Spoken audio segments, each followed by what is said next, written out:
All right, I think we have just about everybody. So I'm going to go ahead and get started. So again, thank you everyone for taking the time out of your day to attend today's webinar. Today we're going to go over phase two of your core training. So just a quick little overview of what we're going to be covering in today's training. We're going to be covering how to compose and save emails that you can send out through CampSite, along with your grouping tool, Bunking boards, and how to create camper and family forms.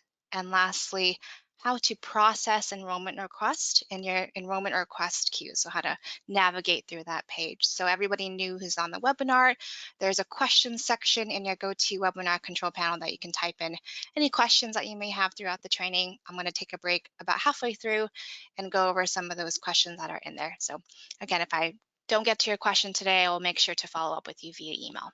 So all right, so first things first, in today's webinar, I'm going to cover saved emails. So when emailing through CampSite, admin have the option to store emails directly in CampSite if they anticipate needing them later.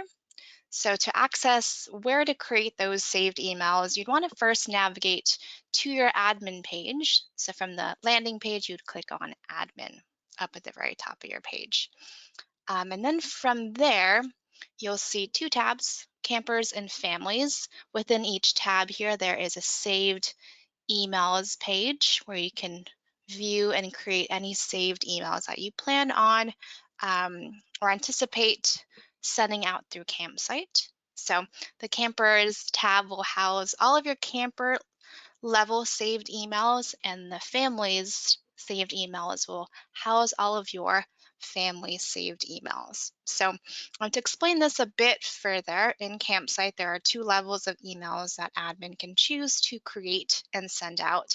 These refer to both camper level emails and also family level emails. So family level emails that are created and sent are emails that generally have content directed to the family as a whole.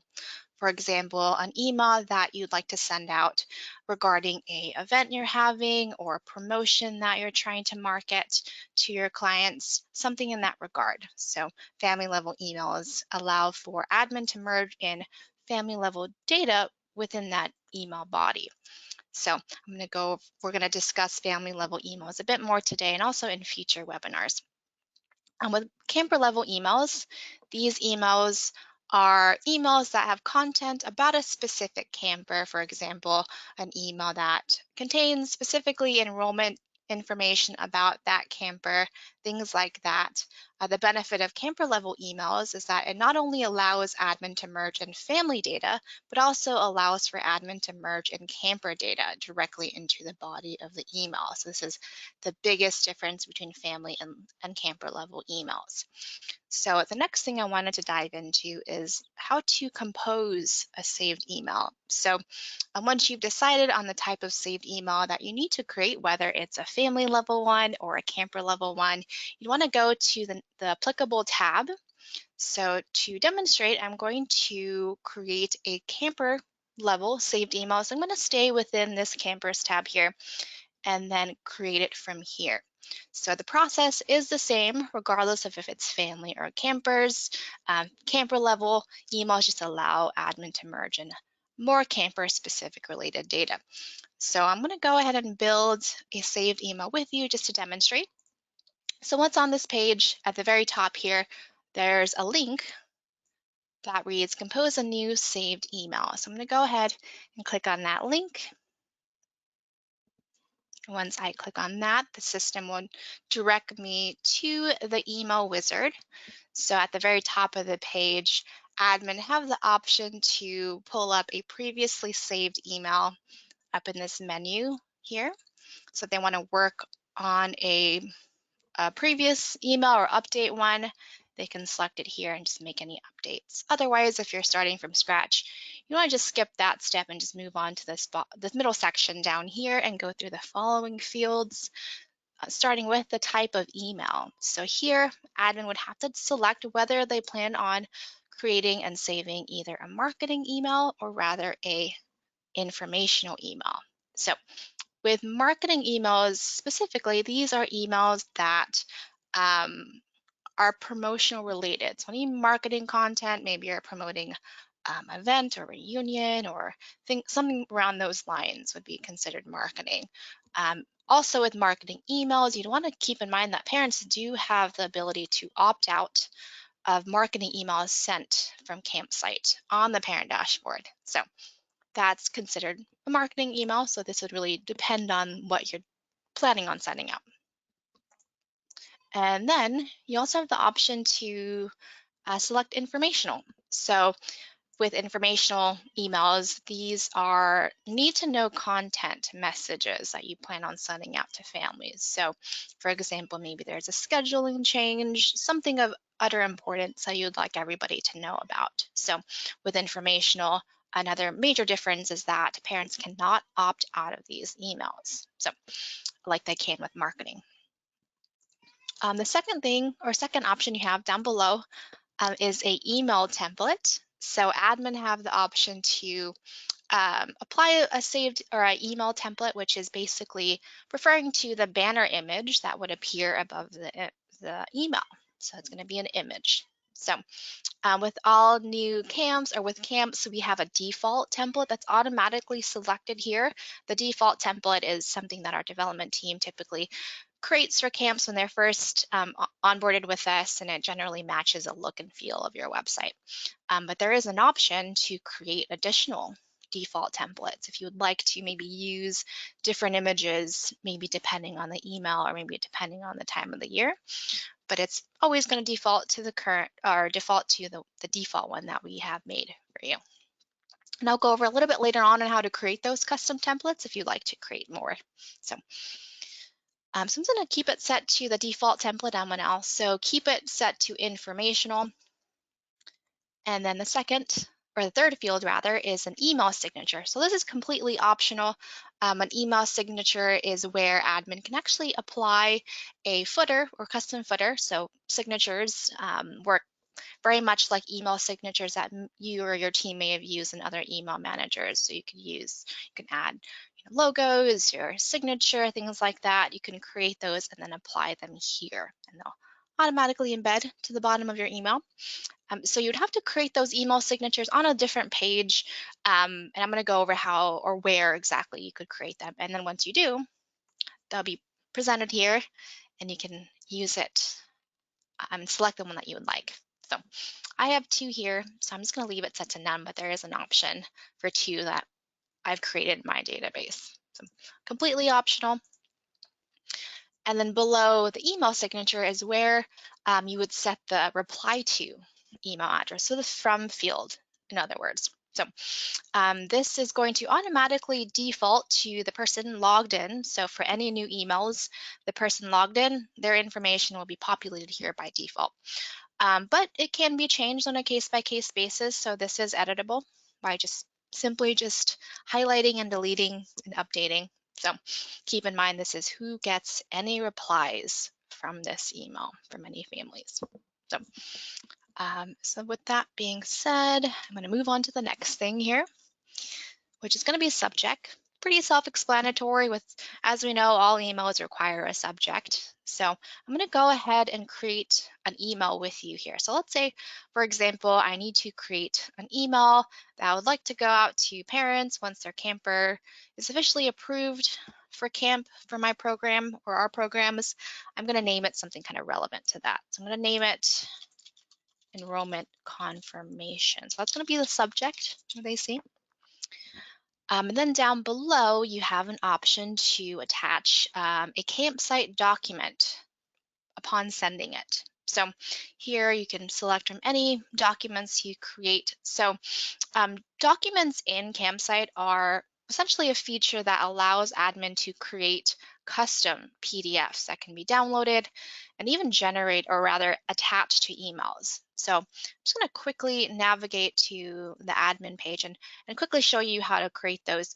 So they're going to be created in your admin page here.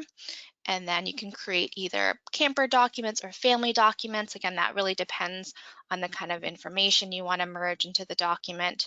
So once you've selected the type of document you want to create, you would select the relevant tab, select Documents, and then from here, you can add a document by simply clicking on the link, creating a name for it, and then you can set the width and height of your document. So you can customize that.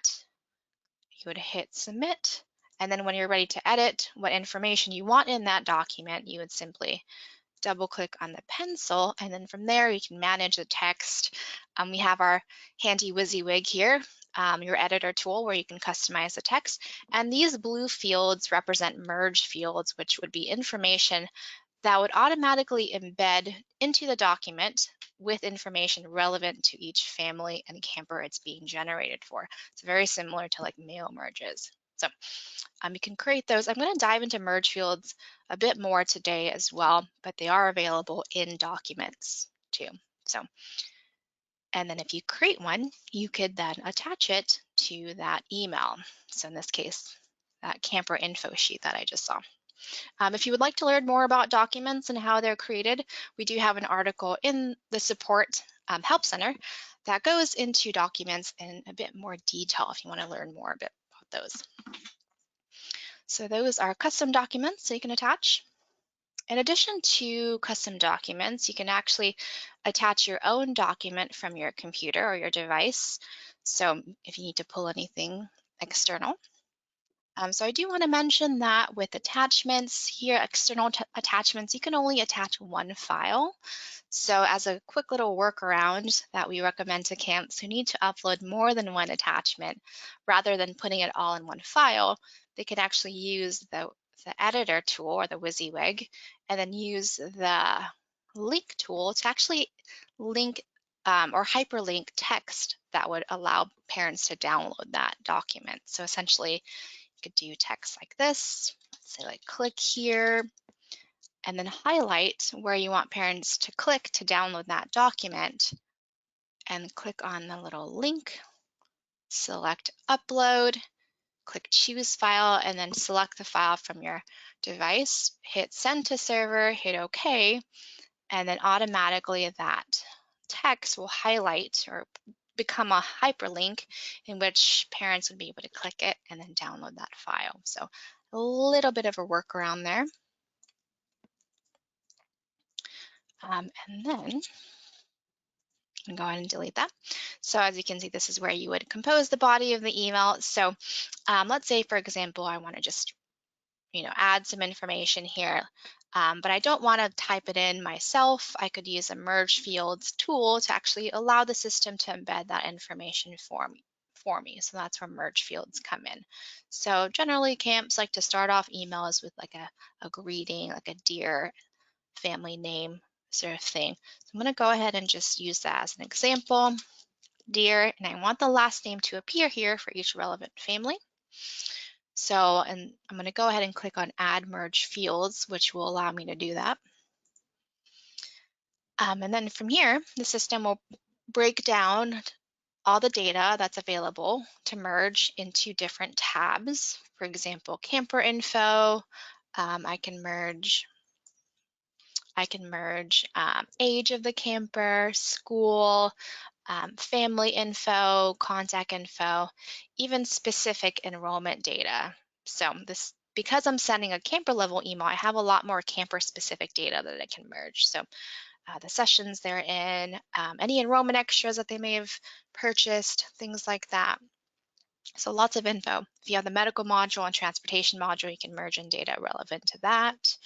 So lots of info. So I'm just going to keep it pretty simple here, and I'm just going to use the family last name. So I'm going to click on it. So it's right here up at the top, family last name. So just a matter of clicking on the field, and then it will add the field in blue, just letting the admin know where it's going to be placed. So I'm going to go ahead and just kind of finish this off here. So dear, last name, and then family.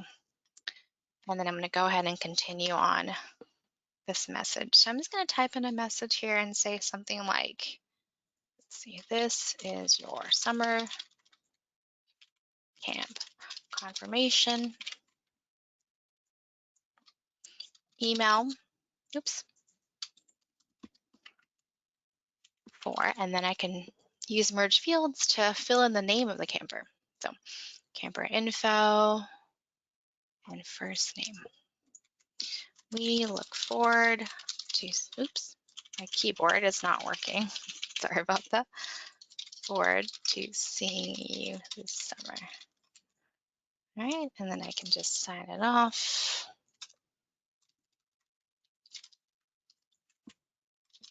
All right, to my Camp Fireword team. And then once you're done with that email, there's a few options down at the bottom, starting with the ability to save the email. So this is how you would save it. So you'd be able to send it out later on. So you'd have to create a unique name for that email. So I'm just going to name it all the time. Camps just like to mirror the subject of their email so they know what it is. And I'm going to pick a category. So with saved emails, you would have to put it towards a category. So this just allows for easy organization and also navigation for your saved emails. So with each database, there's a couple default or standard categories that show up, including these two here. But I'll go over today how to create your own custom categories. For now, I'm just going to place this one under enrollment since that makes sense here. I'm going to hit save, and it's going to let me know with the confirmation bubble that it's been saved. There's also a copy this email button that allows you to create a clone of this exact same email. It just saves the clone duplicate. And then at the bottom, you have the ability to preview this email. So it'll show you, give you a quick glance of what it might look like or what would look like. So there's my default template. It's not going to actually populate any information here just because I'm not actually sending it from here. But when you actually send it through CampSite, it'll show you exactly what data will be merged in there, depending on who you're sending it out to. So we're not actually sending anything out here. We're just going over how to create and save any emails that you plan on sending out. So in our, I believe in our phase 3 and phase 4 is where we'll go over more in detail how to actually send out emails individually and in mass. So this is again where you would create and save any of them. So I'm going to close out of that. I save this email. Now I want to touch on how to edit and view existing saved emails. So I'm going to head back to where we first started up in the admin page. And I'm going to go into the Campers tab since that's where I saved my email that we built together. I'm going to go back to saved emails, and then from here you'll see that enrollment confirmation we just saved together. So from here to edit any existing saved emails, to maybe make any updates, or maybe you just didn't finish it, you wanted to come back to it, you could just come back to the relevant tab, saved emails, and then click on the name of the saved email itself. And then I'll take you right back. And from here, you can make any edits to your settings, text, merge fields, but very important to hit save. That way those updates are made to this email. So that is how to save or create and save an email. I'm going to head back to that page and go over a couple more features that are on this page, starting with how to add a category. So I mentioned all saved emails have to be put towards a category. So you see those two categories that I had available, enrollment and uncategorized. If you want to create your own custom ones, you can click on that add new email category link, create a name for it, hit add category, and they'll be added to this list, and then you can assign any of your saved emails to it. Additionally, for each saved email, you have the option to edit the name and also archive it if you double click on the pencil. So you can edit the name, you can also edit the category, and you can also archive it. So archive basically hides the email from your email list and also hides it from this page. So for example, there's a ton of emails that you don't want to see and aren't necessarily relevant right now. You can actually archive them, and they're just hidden from this page completely, and you can bring it back by just clicking on that show link and double clicking on the pencil and then hitting an archive if you want to view them again. So you can also double click on this 2 sheets of paper icon, which allows you to create a clone, copy it, just saves a duplicate. You can also double click on the magnifying glass to preview this saved email if you want to look at it again. So that's basically how to create saved emails and how to navigate through that page. The next thing I wanted to touch on is how to create email signatures and also email templates. So if you remember earlier, I went over how to send an email and went over the options to be able to add an email template and a signature. If you want to use those features, you can create them by simply going into your admin page, which we're already at, and then clicking on the DB Management tab. So from here, within this tab, in the left menu, there are 2 options here with an envelope where you can create not only email signatures, but also templates. So if you wanted to create your own, you would just click on email templates. Again, this is the banner image that you would like to use on top of emails you send out. So a great example is maybe you have different programs that occur within the year. You want to maybe a different banner to reflect, the holidays or, summer. You can create various templates to kind of reflect that.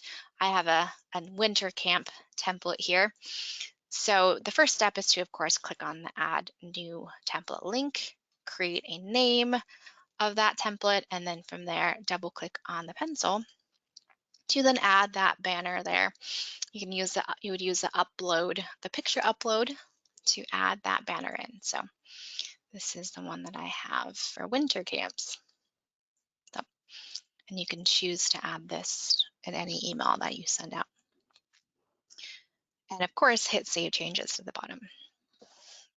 In addition to templates, you can also create those email signatures. If you click on email signatures, I have 2 here as an example. You would just click on the add link up at the top, create a name, and then double click on the pencil to then add the text and images you want to be able to add to that signature. And then once you've added it in, hit Save Changes, and then again, you can select this when sending emails out through CampSite. So those are email signatures and email templates. And so the next thing I wanted to go over today, outside of emails, is your bunking boards tool. So your bunking boards tool is your grouping tool that allows for your team and admin to manually assign campers to various groups and subgroups within your sessions. So this is an optional tool. So if you do tend to group campers into various groups, this is a really, really helpful tool that makes it very easy. So to access that tool, you'd want to first hover over campers up at the very top of the page here. And then from there, select bunking boards. So bunking board is the default name that CampSite gives this feature, but it is customizable. And I'll quickly go over how to change the bunking board's display name to something else if you want to maybe change it to something more fitting to your programs. So once on this page, the system will present admin with a drop-down list that they would have to choose the session that they would like to start grouping for, or what session they would like to view groups for. So I have all my sessions here. So I'm going to use one of my weeks of camp for 2022 as an example. So lots of sessions here. I'm going to use week 1, 2022 as an example. So as soon as admin select a session, there's going to be a breakdown, demographics about all the campers that are enrolled in that session. So I have 70 campers and then a breakdown of gender. And then to the right, I have the number of campers who still need to be assigned to a group. And for those camps who have the staffing module or the staff module, you do have the option to assign staff who are hired for that session into various groups as well, into those groups. So once you're team is ready to start building those groups, you would come here. To preface, there are two types of groups within bunking boards, starting with divisions. So divisions are the main group. They're highlighted here up in gray. So this is a mandatory group you would have to create in order to use bunking boards. An optional group that you could use are bunks. So bunks are subgroups that would live underneath each division. So in my bunking board for week 1, I have my divisions organized by grade, so first, second, and third, all the way up to 7th grade plus. So, and I have a couple of bunks underneath. So just a way to add another layer of grouping, if you will, too. So once you've decided on the types of divisions you need to build for your session, you just click on the Add New Division link up at the very top, create a name for it. So very commonly camps create bunks by grade or age. So in my case, I have it by grade. You would type it in, hit submit. It'll be added to this list here. And then if you need to make any changes to the name of your division after the fact, just a simple double click of the name and then hitting OK. So maybe there's a typo or something like that.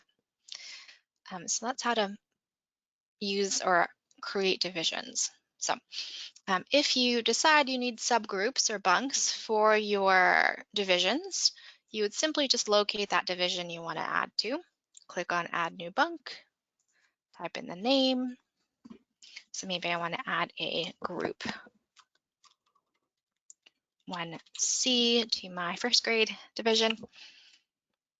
And then the next step is to set a capacity. So this kind of indicates to admin how many campers are able to be put in that bunk. So, and again, if you have the staffing module or staff module, you can also set the capacity for how many are able to be placed in that bunk. So I'm just going to set it to 10 for now and hit submit. And then automatically the system will add that bunk to that division, so kind of nested underneath. So, and I can assign the campers to it.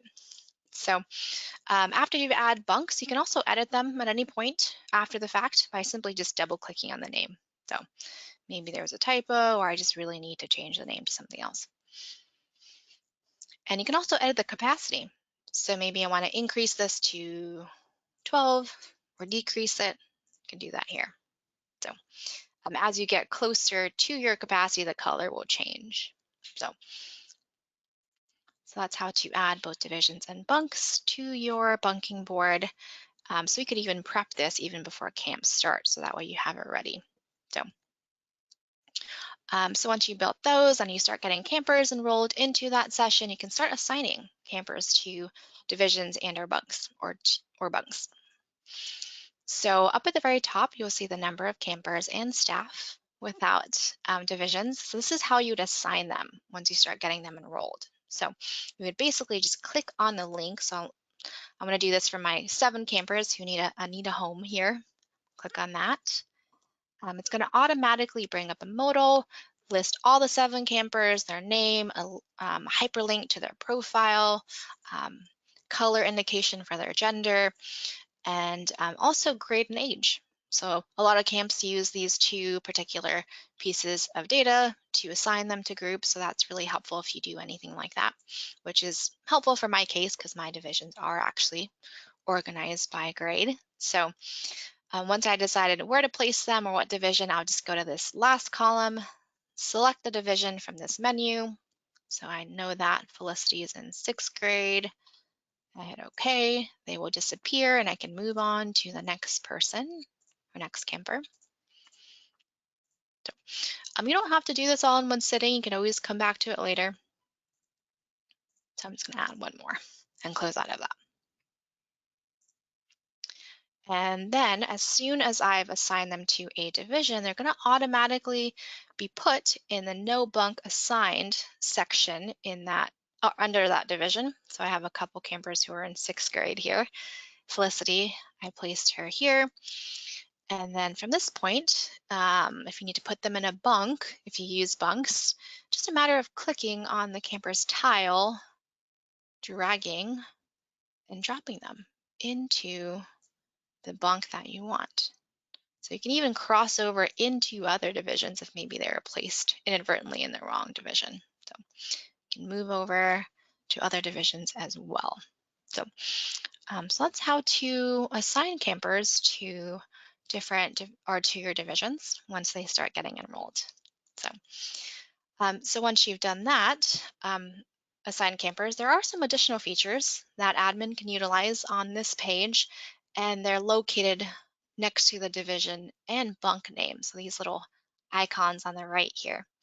So this ID icon here, if you notice that here next to the bunking board and division, if toggled in this case for divisions, it's going to open up or expand those tiles and present admin with more information about that camper. So picture, link to their profile page, sessions, grade, things like that.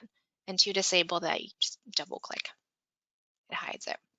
You can do this on a bunk level. Maybe I just want to see this group of campers info. I can just double click on that division there, that icon. You can also do this on an individual camper level. Maybe I just want to see, let's see, Miles here. I can click on his tile and click on it to disable or to hide it. So that just expands more detail. Next to that icon, you also have the ability to print both a division list. If you click on it next to division or double click on it next to the division, it'll generate a PDF of all the campers in that division. You can also double click on that icon next to a specific bunk to just get the bunk list. So next to that icon, you have this export icon, which exports it to a spreadsheet. So Excel, CSV. You can double click on that to download one for a specific division. It's available for all of them. And also for specific bunks, if you just need a CSV for a particular bunk. So it just allows you to download it, maybe make any modifications and add more detail if you want. And then there's also this up and down arrow icon for divisions, which just allows you to move divisions up and down. So maybe you prefer a particular order. And then lastly, you have the delete icon. It's a pretty universal icon throughout CampSite. If double clicked for division, it'll remove the division entirely. And also if you delete it for bunks, it'll delete that bunk. So it doesn't delete the campers. All it does is just unassigns them, deletes the division or bunk, and they'll be placed either back into the no bunk assigned section or back into this campers without divisions list if you delete a division. So it doesn't delete the campers, just unassigns them.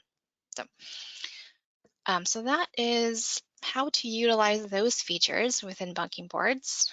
Additionally, on this page, you do have the option to copy over your groups from a particular session's bunking board to another session.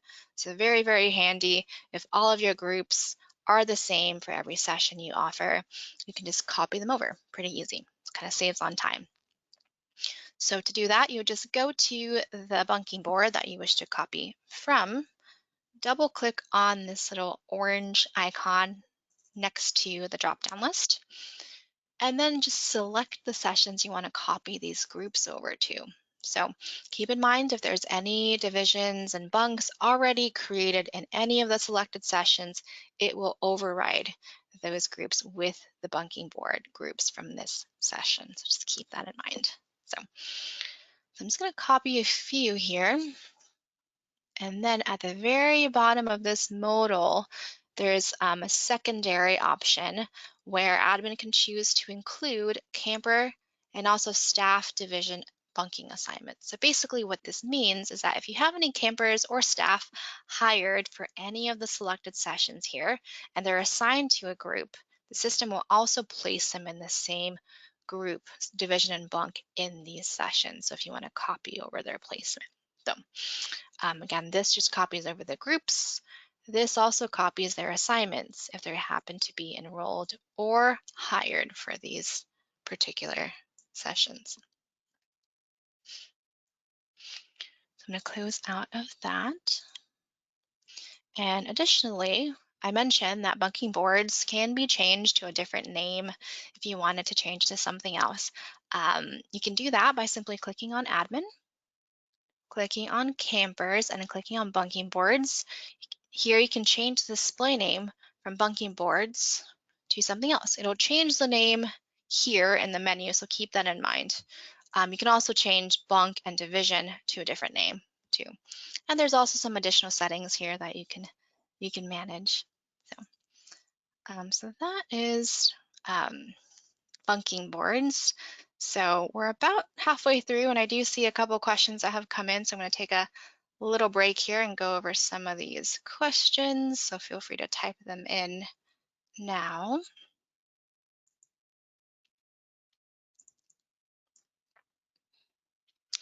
All right, so the first question we got, is it possible to upload documents that we already have?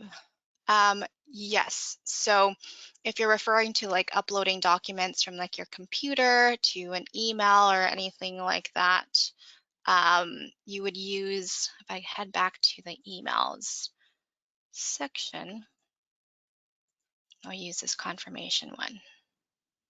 So you would use this secondary attachment here. Click on the link, upload file, and then it's going to pull from your documents from your computer. So that's how you would upload your own documents that you have saved outside of CampSite. Hopefully that answers your question. If not, let me know. Second question we got here, is this training recorded to be rewatched there? Yes, this training will be recorded or is recorded, and it's going to be uploaded shortly once we've converted it and edited it up in the support center in the FAQs page. So under CampSite trainings. So we're going to be recording all of our scheduled trainings. And there's another question. Can you show us how to create a new session for bunking boards?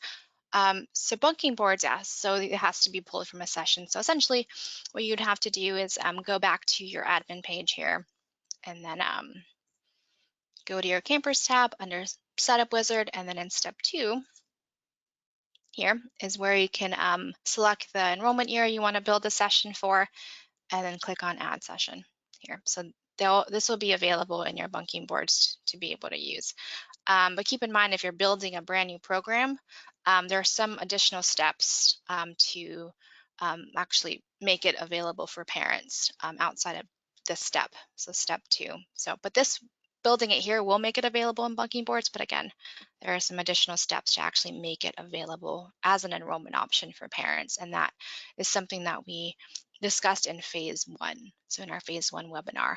And also we have a couple of support articles in the Help Center. So you can type in like how to add a program. I think there's a few articles that show admin how to do that. So, all right, so I'll just pause here for just another minute or so to see if any other questions come up before I continue.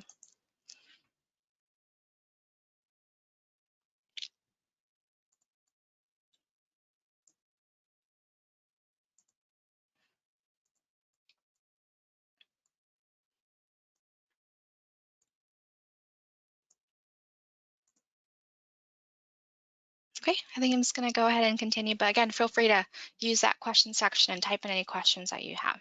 So, all right, so for the next component of our training, I'm going to dive into forms, how to build both camper and family forms. So as a quick little introduction, camper and family forms allow for admin and camps to collect additional forms from parents. So these forms are separate from the enrollment form and can be presented either during enrollment or can be accessed from the forms page of the parent dashboard. So it could be things like waivers, things like that. So any additional info you want to collect. So to access where to create these forms, you'd want to hover up in Campers in your top navigation bar and select either family or camper forms. So there are 2 types of forms. So camper forms, being one of the most popular, are forms that are filled out once per camper These forms are created when camps need to collect info specifically about each camper, or need to submit documentation for each camper. So as I mentioned earlier, like waivers that need to be filled out per camper. Then we have family forms, which are forms that are filled out once per family. So they only need to finish it or submit it once. For example, things like financial aid applications, things like that. So something that's is collecting information from the family and info about them as a whole kind of thing. So I'm just going to start off by going over camper forms, and I'll quickly touch on family forms next. Camper forms, again, most common type of form that we've seen camps create for parents to submit. So within camper forms, there are 4 different scopes of forms here. So we have permanent forms, yearly forms, session forms, and then lastly, we have daily forms. So these scopes define when and how often they need to be filled out. So starting with permanent forms are forms that are filled out once per camper, but parents only need to fill them out once. So essentially the first time that they enroll. It's kind of a one and done type of thing. So they don't have to fill it out ever again.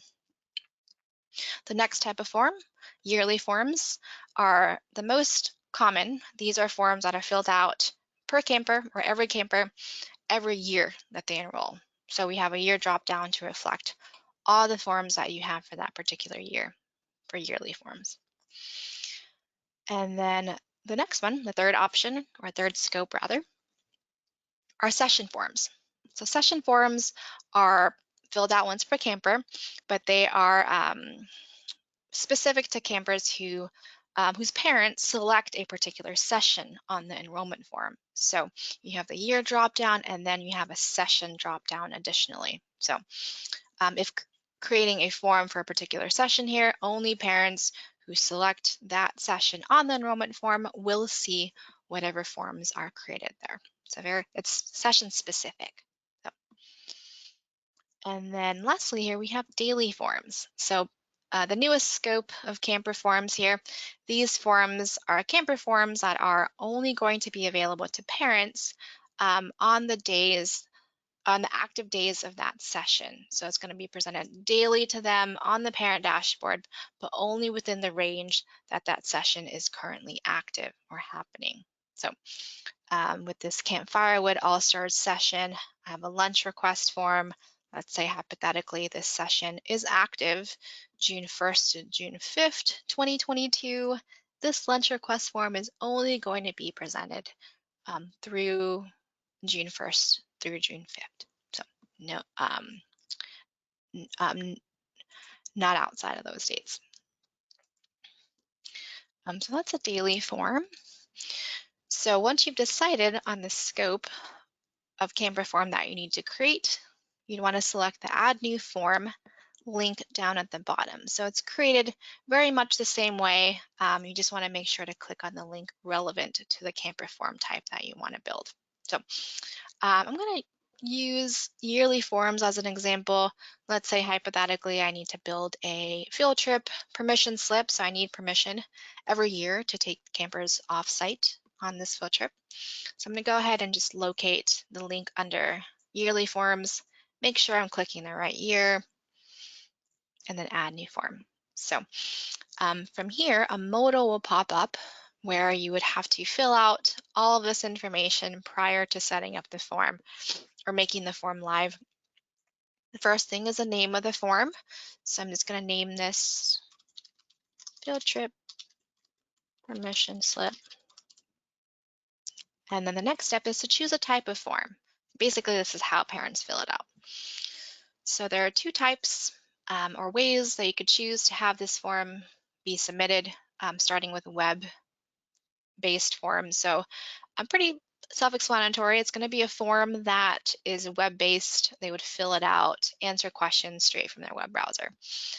The benefit of creating web forms is that you can actually use our reporting system to not only report on who submitted that form, but also responses to questions to forms or responses to questions in that form. So that's a benefit of having a web or building a web-based one.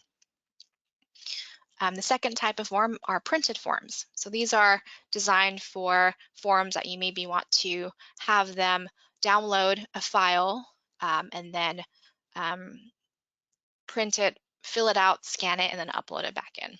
So a little bit more steps involved, but it's really helpful if you have like a particular file you want them to do that with. You would click on upload file, then they'll be prompted to download it and have an area to then re-upload it. So like if you need actual physical signatures, something like that. So with printed as a form type, you do have a secondary option that populates, which is download only. So if this is set to yes, whatever file that admin upload here will be downloadable, but they won't be prompted to upload it back in. So it's download only. So it's really great for scenarios where you need to provide parents with maybe a handbook, a policy document that they have to review, like read-only content. So a common one that we've seen is for like our sleepaway or overnight camps who make files download only for like packing list or checklist, things that they want families to make sure to pack with their campers. So that will remove the upload container, but only prompt them to download it. So I'm actually going to switch this over to web just because that particular form type requires a few more steps than printed. So below the type, you would set the due date. This is completely optional. You can leave it blank if there is no due date. It'll show them on the forms page the due date if you do set one here. They could still submit it even after the due date, just a way to kind of encourage them to get it submitted by then. So I'm going to actually keep that blank. And then you have the active setting, which is synonymous to all the other active settings that you've seen throughout CampSite. Basically, do you want this to be presented to parents? So right now I'm just going to keep it set to no because I'm not quite done with this form. And I can come back to it later. And then you have the editable setting, which if set to yes, it allows the parents to go back into this form after submitting it, and they can make changes to it. So just allows them to edit it. If it's set to no, those responses and that upload is locked in and only admin can make changes internally. So that's editable. Below editable, you have this notify on submit setting. So for those admin who have the camper form submissions notification enabled, this controls whether those admin actually receive an email every time parents submit it. So that notification that I'm referring to is actually located on the admin page under DB management. If I go to users, double click on the 3 gray dots next to a user. Scroll down to email notifications. This is where, again, users can opt into emails that get triggered when specific events occur within CampSite. So if I click on campers, there is a camper form submissions option. So basically, this is checked off for that user. They'll get emails every time all forms I have this set to yes, basically. So I set this to yes, all those users who have this enabled will get emailed every time a parent submits this. So basically you can control what they get or what notifications for camper forms they get. So I'm going to keep that set to yes, actually. Then we have category. So this is where admin can actually assign a form to a particular category. So these categories are a little bit different than some of the categories that we offer. This is less internal, but more front facing. So you can basically create your own custom category and then assign a form to that category. And then parents will see their forms sort of visually broken down by category. So it kind of just makes it easier for parents and things like that to kind of navigate through. You don't have to use that option, but really helpful if you have a lot of forms. So I'm actually going to set this to none, but I have a couple of categories that I could put this towards, but none of these really are relevant. But I'll go over in a moment how to actually create those categories if you would like to use it. So, I'm just going to keep that set to none for now. Then we have restriction. So this is also optional.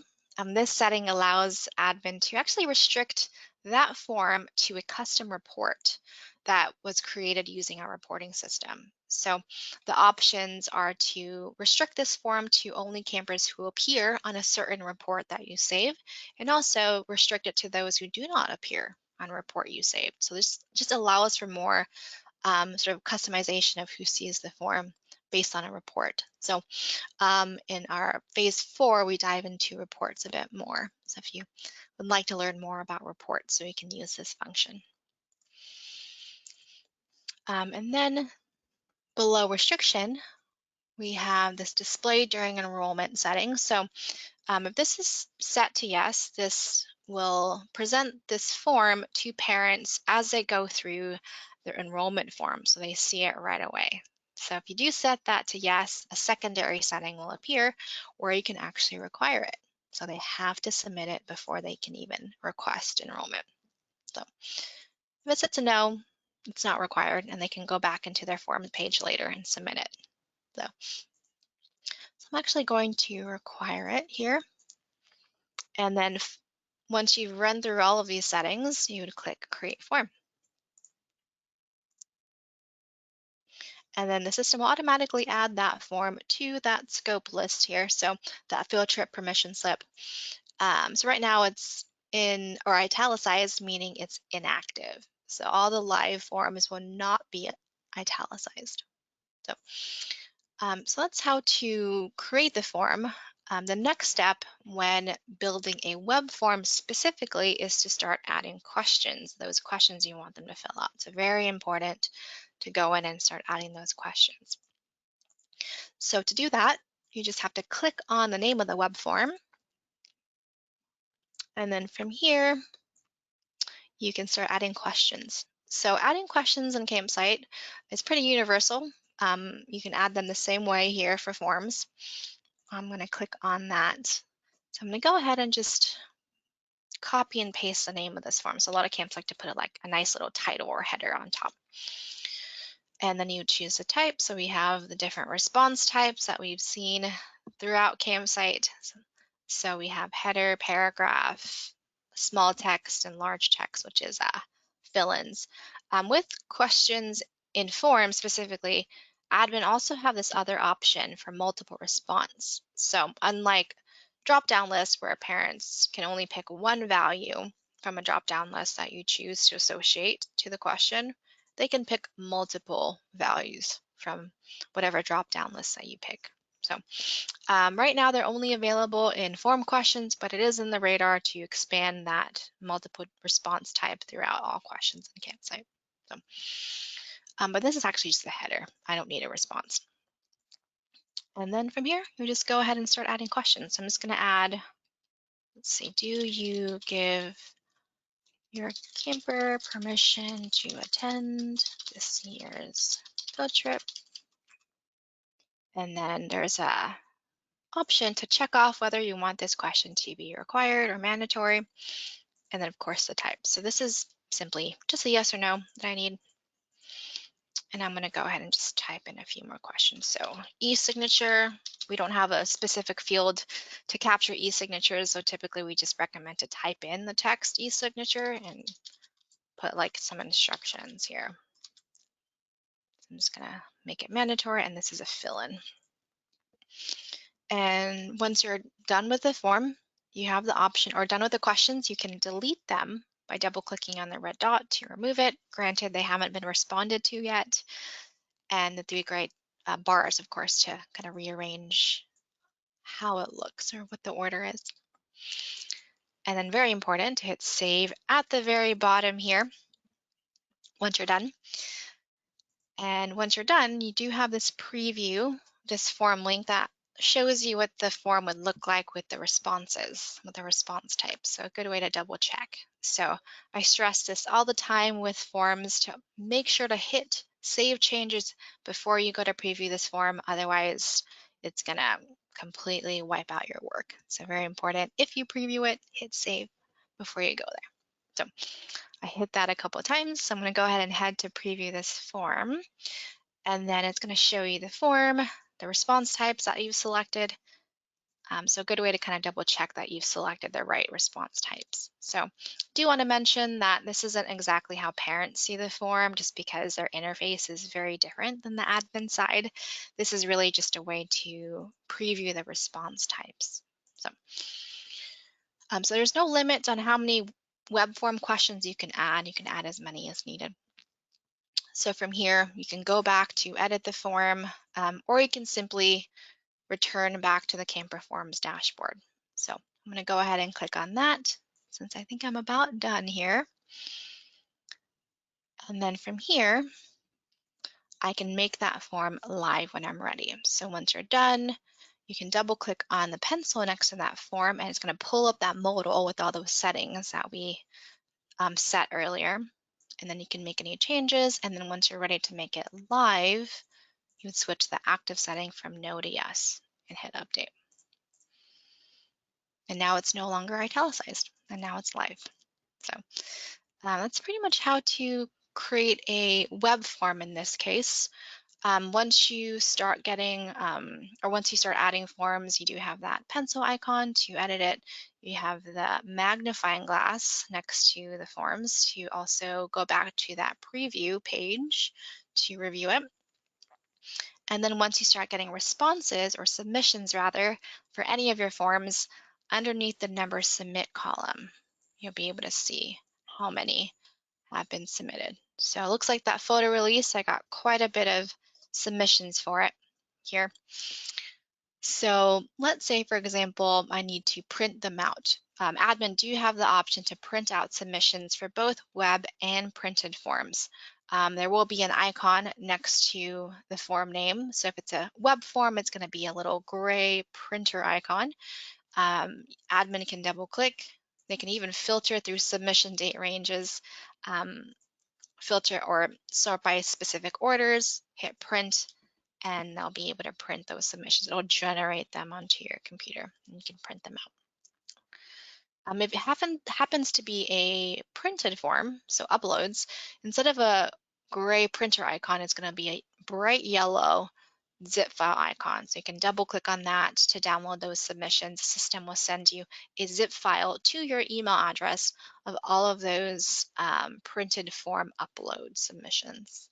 So that's how to download them if you want. So that's pretty much how to add a form and to access different features, print submissions, things like that.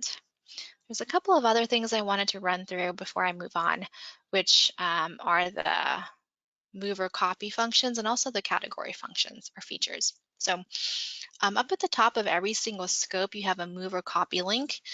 This particular feature allows you to not only copy, create a form, or copy a existing form, but also allows you to move a form from a different scope to another. So for example, you inadvertently created a form in a particular scope but need to switch it to something else. You could do that by simply clicking on the link above the form scope that form is in. So let's say, for example, this photo release was supposed to be a yearly form. I would like to move it over there. I would just click on that link. You would take the action of moving, and then you have an option to also keep the submissions. So I definitely want to do that, so I'm going to set that to yes. So that way parents don't have to redo it. There is a little warning here that if you decide to move a form to a daily form or vice versa, the system will always delete the submissions. The system is not able to copy daily form submissions or other scope submissions to daily forms because they're configured very differently and programmed very different from each other. So despite whatever setting this is, the system will not copy, will not move a form to, or keep submissions if you move a form to a daily form or vice versa. So we do have a warning just to kind of, as an extra reminder here. So I'm not moving it to a daily form, so I'm in the clear here. The next step is to choose the form that I wish to move, which is going to be that photo release. And then we have the destination form type. So do I want to keep this as a camper form or move it to a family form? So you'll notice if you move a camper form to a family form or vice versa, the keep submission setting goes away. That's because they're completely different types of forms. The system is not able to copy or to save the submissions. So if you move a camper form to a family form or vice versa, submissions will be lost. So keep that in mind. So I'm just going to switch it back to camper form, and I'm going to switch this back to yes to make sure those submissions are saved. And then lastly here, which scope do I want to move it to? So I'm going to move it to yearly. And then I have to pick the year, of course. And I'm just going to run through these settings one more time. And then once I'm done, I'm going to hit submit. And then automatically you'll see that the photo release moved or jumped from the permanent forms down to yearly forms. And my submissions have been saved. So that's just an easy way to move it over instead of having to recreate the form elsewhere and have everybody else redo it. So I did mention also you can copy a form. So you just, instead of move, click copy, and it basically creates a complete duplicate of that form. So if you wanted to ever do that. So that's how to move and copy a form if you need to do that. Lastly, on this page, you have the option to manage form categories if you choose to use that feature. So I mentioned you can associate forms to categories to make it kind of nice and neat for parents. To do that, you just click on the Manage Form Categories option up at the very top here. You'll see those two categories that I had the option to pick earlier. You would just click on Add New Category. Maybe I want to do a field trips one. Maybe, oops, I think I have a cap here. So I'm just going to do permission slips. Add category. I can move the order around of how they're presented to parents. You can also double click on the pencil to actually edit the name, see how many forms are assigned to it. And then once I've added that, I can go back to any of my forms that I want to maybe assign to it by double clicking on the pencil and switching that over. So now it's kind of nested visually for parents underneath that category. So that is how to build camper forms specifically. The next thing I wanted to go over before we jump into the last component of today's training are family forms. So family forms are created by hovering over campers and selecting family forms instead. So these, again, are forms that are filled out once per family rather than once per camper. They're built exactly the same way, same features apply. You can manage family form categories, move or copy them, download them. The biggest difference is, of course, that they're filled out per family, but also that there's only two scopes, permanent and yearly, just because session and daily refer to camper specific info, so enrollment data. The biggest or the most common family form that we've seen are like financial aid applications, because a lot of that info is specific to family, so rather than a particular camper. So those are forms. So I'm going to take a quick little peek in our questions here to see if anything popped up before I continue.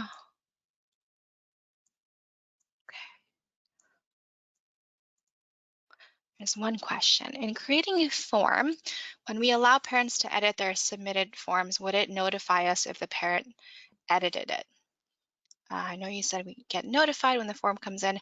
Parents or admin do not get notified if there's an edit to the form, only when it's initially submitted. So you'd want to keep in mind, if you do make a form editable, you won't get notified if an edit's made, only when they initially submit it. So that was a great question. I'll take a quick pause here too to see if any other questions come up about anything that we've touched on so far.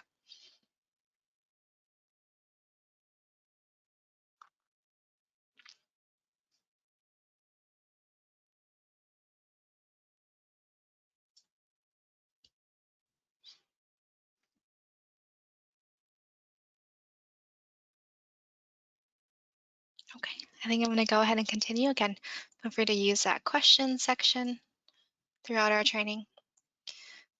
All right, so the last component that we're going to touch on today is how to navigate through your enrollment request page once you start getting enrollments, and also how to actually approve request. So to get to your enrollment request page, you'd want to hover over campers as well, and then select enrollment request.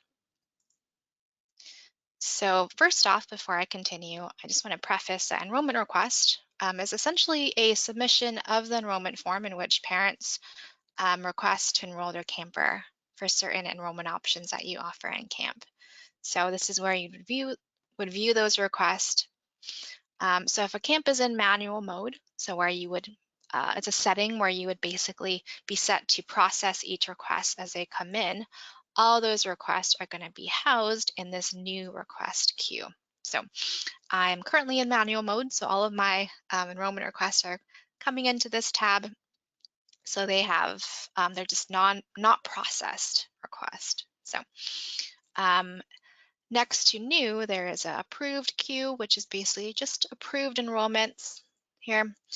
And then additionally, you have the waitlisted queue. So if you have the waitlist enabled in your database, once your sessions are full, they're going to end up in this waitlist queue in order or chronological order. So with the waitlist queue, you can actually filter through a waitlist of different sessions if you want. And then hit email to even email these families on that list. So, so there are two options with waitlist. You can enroll or reject them. So I do want to preface that the system will never automatically enroll campers into sessions once space has been available.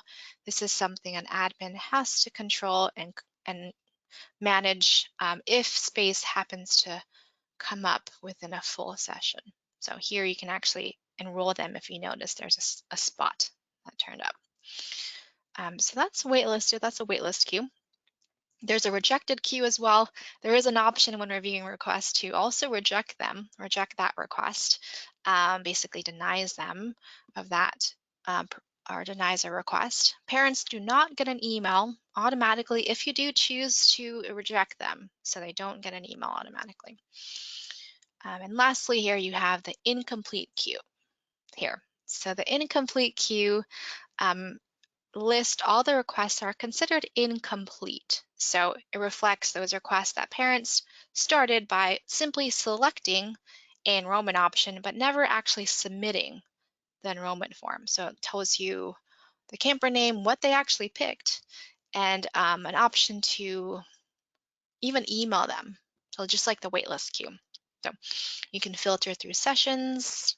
You can use this to maybe check in with them, see if they still need some help or they need some help or have any questions. So started the process, did not submit it. So now I'm going to go over how to actually process request. So I'm going to hop over to the new tab here. But before actually I do, I forgot to mention the filter section, which is really helpful. You can actually filter through different requests. The system will always present all your requests for the current enrollment year, but you can always look back at past ones as well by picking a different year. You can control how many items are presented on the page. You can sort by oldest first, newest first. It's gonna be sorted by the most oldest request first by default, but you can change that. You can sort by grade, gender, payment method, and you can filter through or filter by specific enrollment option and session names. So if you do use this filter for any of these demographics or info, make sure to hit update results. So I'm not actually going to utilize any filters. I want to pretty much see everyone right now.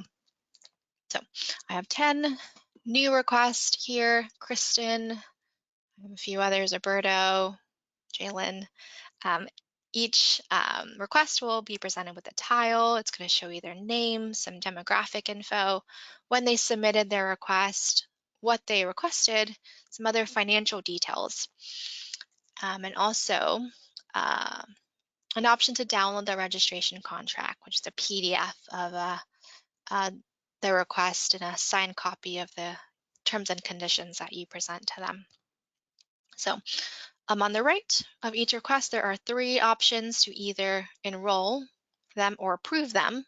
If you click on this and actually approve their request, they'll move from the new queue to the approved tab.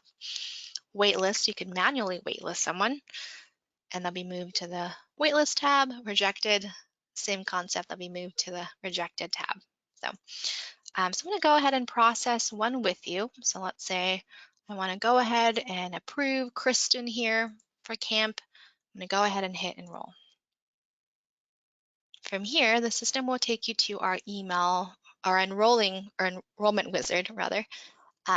It's going to present admin with basic information about both the camper and the family and parents. And then it's going to break down all the different steps of the enrollment form. So basically all their selections. So from here, it's pretty much going to be a review process primarily, but you can make any changes if necessary, if needed. So you can remove the option. You can change their bundle to something else if you want by clicking on the bundle and reselecting. I'm just going to put this back to 4 days. So this camper chose to sign up for after school, our after school program, fall. You can also add options here. Maybe they called last minute and want to add something else before you approve them. And then once you've reviewed their enrollment option that they requested, you would move on to the next step here, which is going to be where the parent answered any and all enrollment questions. So it's going to prompt their response. These are all also editable too, so we can change their response. You can also see if they decided to add on any enrollment extras that you may have offered. So you can also add one too. And then for camps who have the transportation module, the busing module, you can also manage information that they filled out on the transportation form. So I'm just going to skip that for now. The next step is bunking. So this is a completely internal step here. This is tied to your bunking boards feature. This allows for admin to place the camper into a division and bunk in this process if you happen to know what group they need to be in. So parents don't see this. They don't get to choose or place the camper in whatever division and bunk they want. This is completely just a way to streamline the process for you and your team. So completely optional. You can skip it if you don't know, and you could just go back to your bunking boards page later to assign them. So I'm just going to skip this step for now. And then from here, it's going to take us to the payment information step, which is essentially checkout.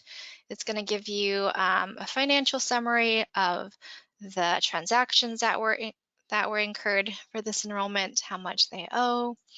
You can also manually enter in a coupon code. You can also manually select any enrollment discounts that you may want to give them. And then below that, you have payment details, which is going to just give you info about what payment method they chose to check out with here. So if they pick credit card or checking account, whatever, and also how much they opted to pay. So in this case, they opted to pay the deposit. So I do want to mention that if you allow for families to check out on the enrollment form using a non-electronic payment method, for example, cash or check or any custom method that's not electronic, and they pick it and you see that here, you'd want to make sure to switch this to no payment now, just because the system, there's no actual exchange of electronic funds between the system and the parent at this time. So you want to make sure to select that, otherwise it'll error out. So in our next training, I believe phase 3, we'll go over how to actually post non-electronic payment methods. So they chose other, so I have to pick that now. And then down below, if you offer payment schedules as an option, you'll be able to see if they picked one here and which one. So and if they chose to sign up for auto pay. So this is all editable. And then lastly, the e-signature, so the name that they signed off with and the date that they signed. And then at the very bottom here, you can choose to send them an email as soon as you approve their campers enrollment. So this kind of comes full circle back to that enrollment confirmation that I just made with you guys. So I'm just gonna click on that one. This pulls from all my saved camper emails, including the one that we just made. And you could choose what parent you want to send it to. I'm going to check off both primary parents here. And then you also have the option to attach a registration contract, which again is a PDF copy of their enrollment, what they're being enrolled in, and also a copy of your terms and conditions and the e-signature, in case you wanted to give that to them. And then lastly here, you can also attach a statement, which is essentially a financial summary. So it kind of breaks down all their financials tied to this request. So I'm gonna check that off too as well. And then once you've reviewed everything, you have this submit enrollment button down at the bottom. So keep in mind, once you hit submit enrollment, if they actually paid or selected electronic payment method, this is when whatever amount they chose to pay will be run, so will be charged. So in this case, they didn't pick a non-electronic or electronic one. So I'm going to go ahead and hit submit enrollment to actually approve Casey for this program.